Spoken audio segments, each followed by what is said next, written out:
fera do cursinho popular, Edilson de Góes, professor Marco Aurélio. Vamos para mais um tópico interessantíssimo, importantíssimo aí na sua preparação. O assunto agora vai ser eletrólise. Eletrólise, que significa quebra por ação da eletricidade. Então, a eletrólise é uma reação de redução. Vamos recapitular. Oxidação. Oxidação é quando perde elétrons. Já a redução é quando recebe elétrons. Oxidando, perdendo elétrons. Reduzindo, recebendo elétrons. A eletrólise é um processo não espontâneo. Na eletrólise ocorre a conversão de energia elétrica em energia química. Eu gostaria de lembrar vocês das pilhas. Quando a gente estudou pilha, pilha é um processo espontâneo que converte energia química em energia elétrica. Olha agora a eletrólise. Eletrólise é um processo não espontâneo que converte energia elétrica em energia química através de fenômenos redox. Redox, que é redução, quando recebe elétrons, e oxidação, quando perde elétrons. Então, as reações de oxidação e redução ocorridas numa célula galvânica, numa pilha, também podem ser observadas numa célula eletrolítica.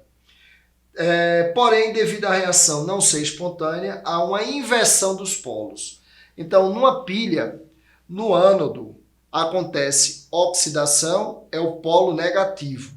Já no cátodo, ocorre a redução, é o polo positivo. Em eletrólise, muda os polos. No ânodo, acontece oxidação. Toda oxidação é anódica. Polo positivo. Toda redução é catódica, polo negativo. Então essa vai ser a grande diferença de eletrólise para pilhas. Troquem os polos. O polo negativo de uma é o positivo da outra e o positivo de uma é o negativo da outra. Fica ligado nisso. Muito bem. Outro detalhe também importante. Nas pilhas, a gente precisou de 2 recipientes, de 2 béqueres, de 2 copos para fazer semicélula de oxidação, semicélula de redução. Interligou com fios condutores e com uma ponte salina. Em eletrólise não precisa disso. É um recipiente só, onde a gente vai colocar o polo positivo e o polo negativo. Então tá aqui o polo positivo. É o local que atrai os ânions. Olha bem o que eu acabei de falar. O polo positivo é o local que atrai os ânions. Já o polo negativo é o local que atrai os cátions. É de atração. É de atração. Não é como pilha que o polo negativo gera o elétron. O polo positivo recebe o elétron. Aqui não. O polo negativo atrai o cátion. Cátion é positivo, ele é atraído para um polo de sinal contrário. Já o polo positivo atrai o ânion. O ânion é negativo, é atraído para o polo positivo. Fica ligado nisto, fera! Bom, e aí o que é que vai acontecer? Nós temos um fluxo de elétrons do polo positivo para o polo negativo. Olha o fluxo de elétron acontecendo. Muito bem. Para a realização da eletrólise é necessária a presença de íons livres. É muito interessante essa história dos íons livres, né? A gente consegue os íons livres de 2 maneiras. Colocando água, meio aquoso, ou derretendo, que é a fusão, o ponto de fusão. Então, colocando água ou realizando fusão, derretendo aquele sal até sua fusão. Lembrando que os sais são compostos iônicos e todo composto iônico é sólido. E aí, para você ter os íons livres, você vai ter que derreter derreter.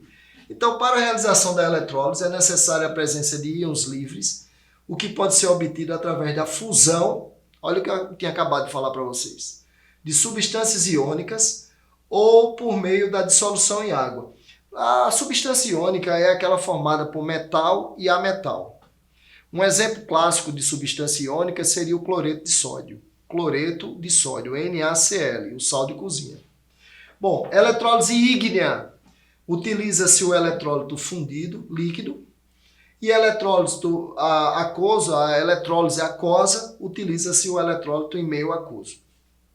O polo negativo, cátodo, polo negativo chamado de cátodo, os cátions recebem elétrons, então o polo negativo atrai os cátions, e esses cátions, ao receberem os elétrons, se transformam em espécies neutras.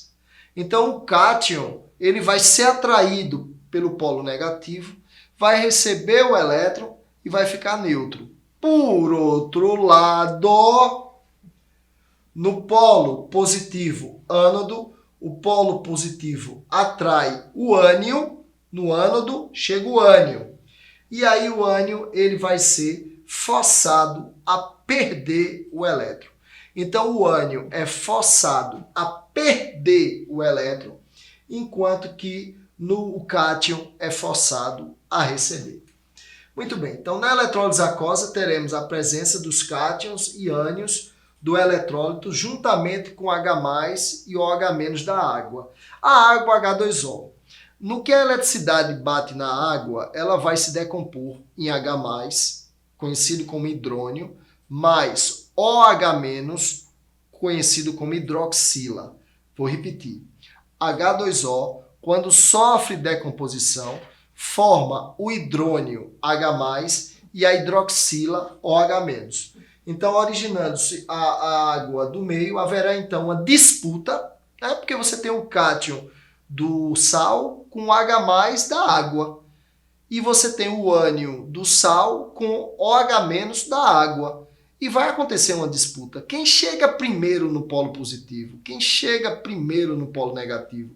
Não pode, não tem espaço para os dois ao mesmo tempo. Só um é que vai perder o elétron. Só um é que vai receber o elétron. Então nós temos aqui a ordem de descarga. E essa ordem de descarga ela é extremamente importante. Tem que ser gravada por você, fera, que está agora assistindo essa aula. Veja, no polo positivo, quem chega primeiro são ânions não oxigenados. Um exemplo, Cl-. O Cl-, o cloreto, ele chega primeiro, um exemplo, do que a hidroxila, que chega primeiro que os ânions oxigenados, como por exemplo o SO4-2. Tem uma explicação muito simples para isso. O Cl- ainda não está oxidado. Ele ainda não tem oxigênio.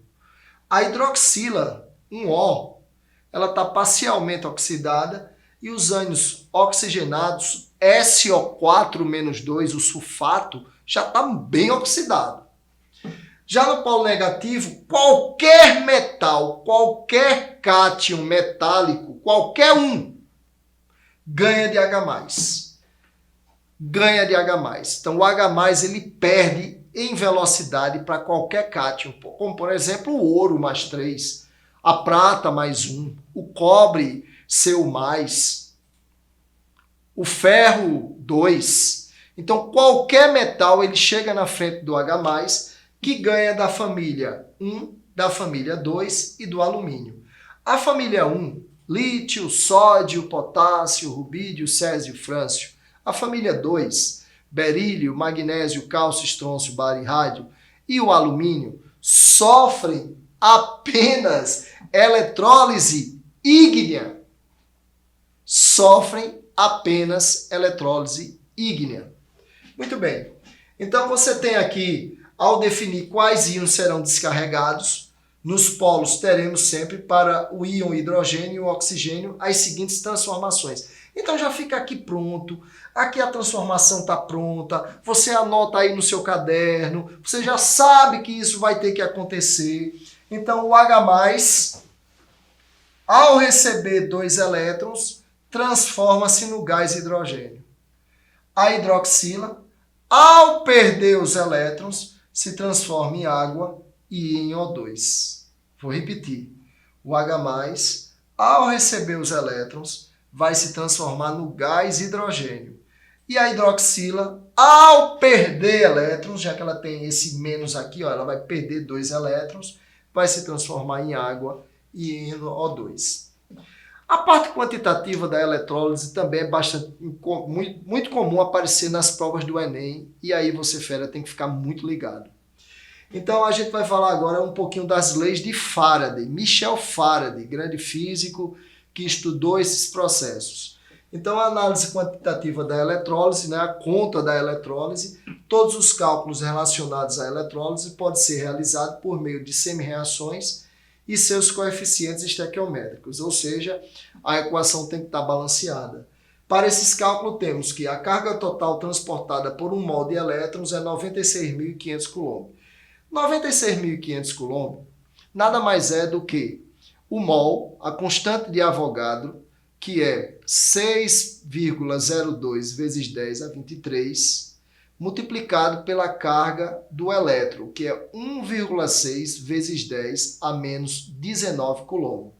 Então, quando você multiplica 6,02 vezes 10 a 23, multiplica por 1,6 vezes 10 a menos 19, nós temos aí 96.500 coulomb. Muito bem. E 96.500 coulomb equivale a um Faraday. Então, se por acaso eu falar para você, olha, gente, aqui é um Faraday. Então, um Faraday, um F maiúsculo, eu estou pedindo que vocês equivalam a 96.500 coulomb. Muito bem, então as leis de Faraday. Michel Faraday formulou 2 leis que regem o aspecto quantitativo da eletrólise. E aqui está a equação de Faraday, né? A primeira lei de Faraday aqui, o equivalente eletroquímico é proporcional a um Faraday. O equivalente eletroquímico é proporcional a um Faraday. O equivalente eletroquímico é a massa molar dividida pelo NOx do elemento. A massa molar do elemento dividida pelo NOx. Por exemplo, tabela periódica, o alumínio, ele pesa 27. Então a gente pega a tabela periódica, procura o alumínio, a massa dele é 27. E a carga do alumínio, o alumínio pela distribuição eletrônica de 13 elétrons, 1s2, 2s2, 2p6, 3s2, 3p1, ele possui 3 elétrons na última camada. E aí vai outra dica para vocês. Quem tem 1 elétron, 2, 3 na última camada, o segredo é sempre a última camada do átomo. A camada de valência. Perde. Então, quem tem 1 elétron, quem tem 2, quem tem 3 na última camada, perde. 4 elétrons na última camada, vai até 8.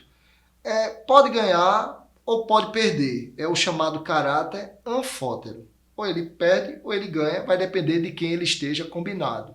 Mas quem tem 5, 6 e 7 na última camada, a tendência é ganhar. Ganhar elétrons para ficar com 8, que é a regra do octeto, que é a estabilidade que o átomo vai adquirir ao atingir esses 8 elétrons na última camada. Fica ligado nisso. Então, o alumínio que tem massa 27 e tem NOx mais 3, porque a tendência dele é perder 3, 27 dividido por 3 dá 9 gramas. 9 gramas é proporcional a 1 Faraday, aqueles 96.500 coulomb. Vamos dar outro exemplo. O sódio. O sódio, a massa dele é 23. Tabela periódica, a massa atômica do sódio é 23. Sódio, Na, troca pelo número 23. E a carga dele é mais 1. Porque a distribuição do sódio, 1s2, 2s2, 2p6, 3s1, ou seja, 11 elétrons, tem 1 elétron só na última camada. Então, 23 dividido por 1 dá 23. Isso é o equivalente eletroquímico do sódio. E esse equivalente eletroquímico, essa massa, ela vai aparecer nos cálculos, 23 gramas, vai aparecer nos cálculos quando uma descarga de 96.500 coulomb, 1 Faraday, for condicionada. Fica bem claro isso. Então, o equivalente eletroquímico, que é o mol dividido pelo NOx do elemento, é proporcional ao Faraday. Essa é a primeira lei.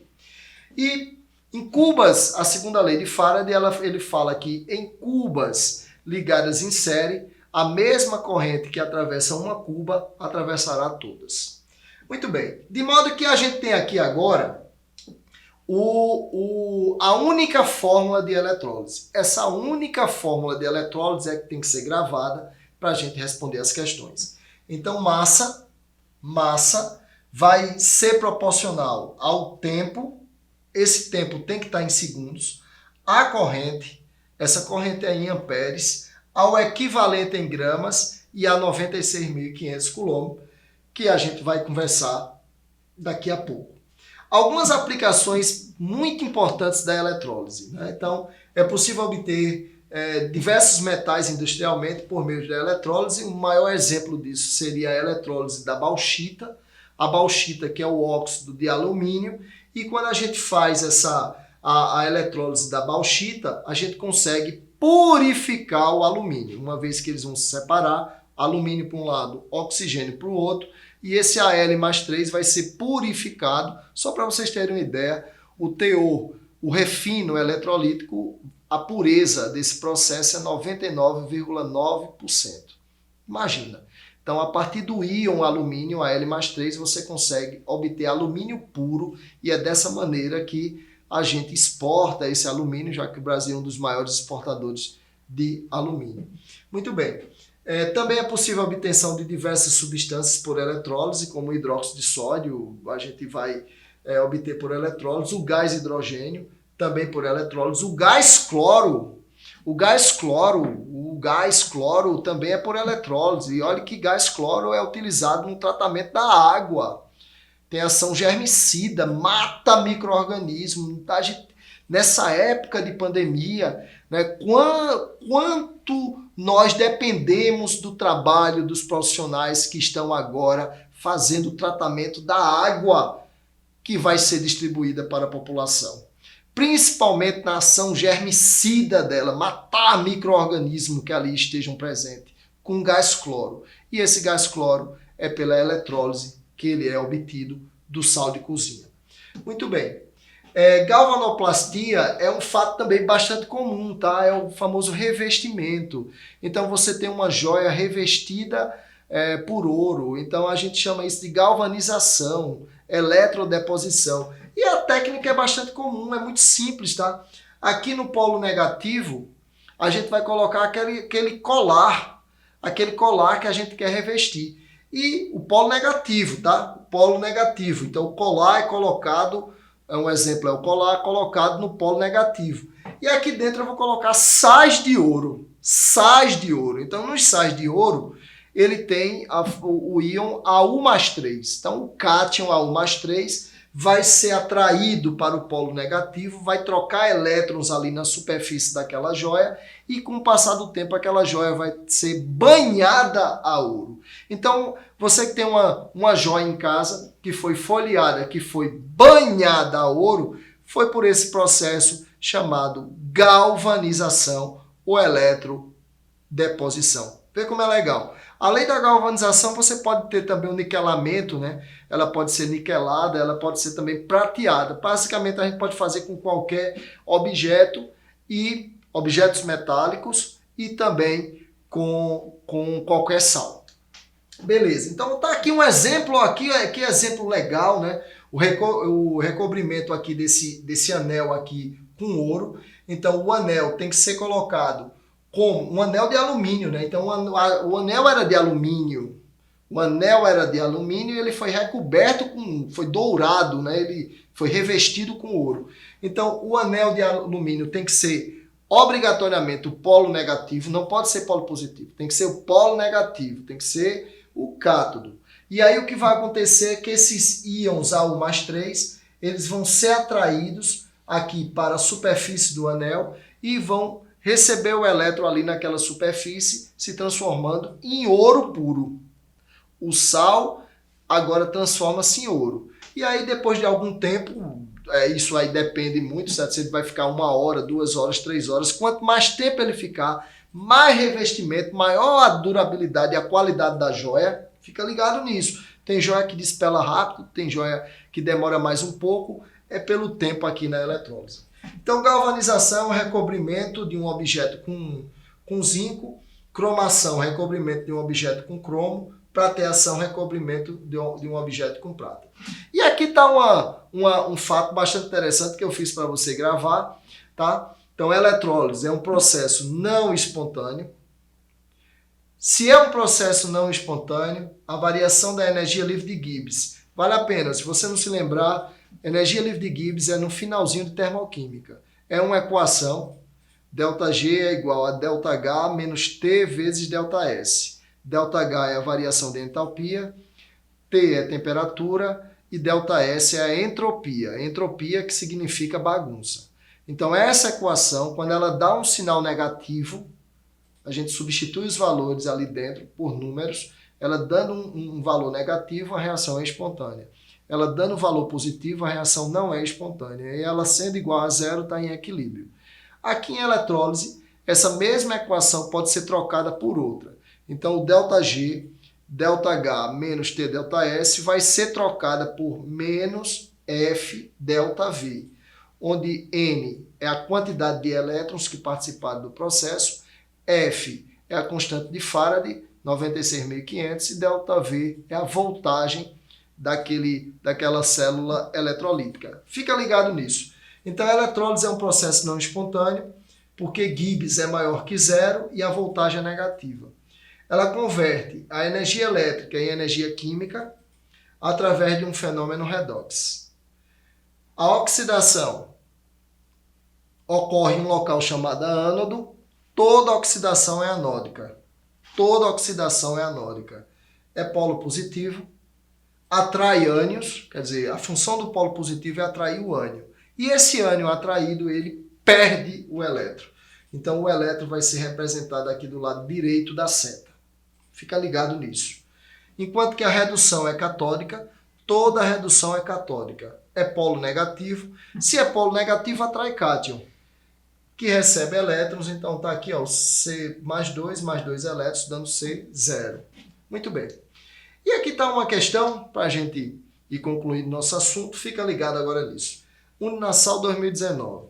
Um estudante apresentou um experimento sobre a eletrólise na feira de ciência de sua escola. O esquema do experimento foi representado pelo estudante em um cartaz como reproduzido abaixo. Que legal, né? Então, esse estudante, ele colocou água e sal de cozinha, cloreto de sódio. Colocou um polo positivo, um polo negativo com placas de cobre. E aí ele fez pegou um carregador de celular, lá no final ele abriu lá o fio, botou o polo positivo ligado na placa de cobre, o outro fio na outra placa de cobre para realizar a eletrólise, ligou na tomada. Claro que isso, você fera, tem que fazer sempre com o auxílio do professor, não pode fazer só, tá bom? Risco de choque, ok? Então nunca sozinho, sempre com o professor do lado, que ele vai te assessorar muito bem. Fica ligado, tá? Então, em outro cartaz, o aluno listou 3 observações que realizou ou que estão transcritos a seguir. Houve liberação do gás cloro no eletrodo 1, formou-se uma coloração rosada na solução próxima do eletrodo 2, quando adicionou gotas de fenolftaleína. A fenolftaleína é um indicador ácido-base, ou seja, ele em meio ácido ele fica incolor e em meio básico ele fica rosa, tá? Geralmente em aula prática de laboratório a gente faz essa utilização da fenolftaleína. Muito bem. Ocorreu uma reação de redução do cloro no eletrodo 1. Quais as observações são corretas? Então, deixa eu mostrar aqui para vocês. Em primeiro lugar, aqui está o cloreto de sódio, que é o sal de cozinha. Em água, ele se transforma em Na+, e Cl-. Então, o cloreto de sódio em água, ele vai formar Na+, Cl-. Aquoso é dissolvida em água. E a água, ao sofrer eletrólise, se transforma em H+ ou H-. Agora chegou ao nosso poder de abstração, chegou ao momento que a gente utiliza os conhecimentos para que a gente consiga fazer essa questão. Quem é que vai chegar primeiro no polo negativo? O H+ ou o Na+? Quem é que vai chegar primeiro no polo positivo? O Cl- ou H-? Aí eu lembro vocês das escalas, né? Então, nas escalas, nós temos o seguinte. No polo negativo, qualquer metal ganha de H+, que ganha do grupo 1, do grupo 2 e do alumínio. Então, nós temos o seguinte. O H+, ele chega na frente do Na+, uma vez que o Na+ é do grupo 1. Então, quem chega primeiro? O H+. O Na+ fica lá.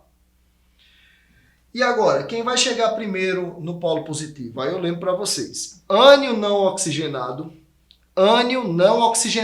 Então, ele chega primeiro que OH-, que chega primeiro que os ânions oxigenados. Então, o Cl-, ele chega primeiro do que a hidroxila. Tá ele aqui.